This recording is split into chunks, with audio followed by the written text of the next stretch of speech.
All right, friends, here we have some sentences that need help. They are grammatically incorrect because they need some quotation marks and some punctuation marks. So if you remember, quotation marks are those floating guys that hug the words that someone is saying.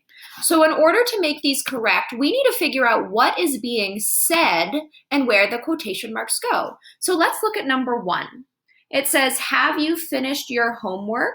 the teacher asked. All right.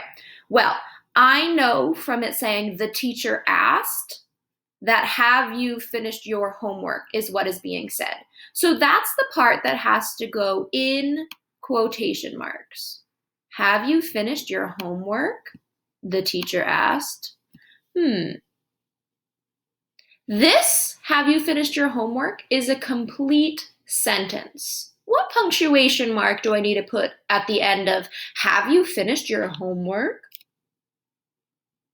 It is a question mark. Now, the thing about punctuation inside of quotation marks is we always put it inside. So "have you finished your homework?" Question mark.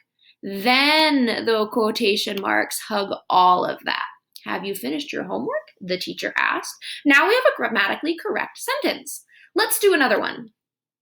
The girl said, "Let's go outside and play." All right. The girl said, "Let's go outside and play." It sounds like "let's go outside and play" is what the girl is saying. So that's the part that needs to go in quotation marks. Let's go outside and play. Now, "let's go outside and play" is technically the beginning of her sentence. So this gets a little bit tricky, but "let's" should be uppercase even though there's no period after "said."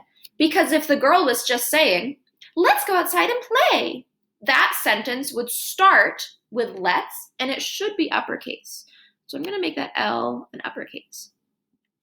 And then this you probably won't have to know until you get a little bit older in school, but I'm going to show it to you anyway. When we start a sentence with the narration, "the girl said," before we have our quotation marks, we need to separate it with a comma. And again, this is something you won't need to know until you're a little bit older, but it's good practice now too. So the girl said, "Let's go outside and play." There, that looks grammatically correct now. All right, let's do one more, and then I'm going to put you on your own. Number 3, "Do you know where we're going for lunch?" he asked. Okay, this one is really similar to number 1. So I want you to take a minute to look at it and see if you can figure it out before I help you. "Do you know where we're going for lunch?" he asked.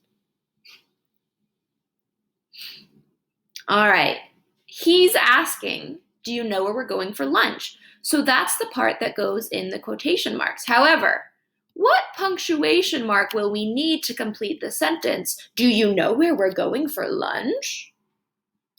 It's a question mark. He's asking a question.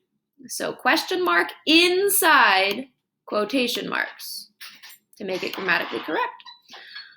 All right, these other ones should follow one of these two patterns, either having the dialogue and then the narration, or having the narration and then the dialogue. So go ahead and practice these on your own to help you with your quotation marks.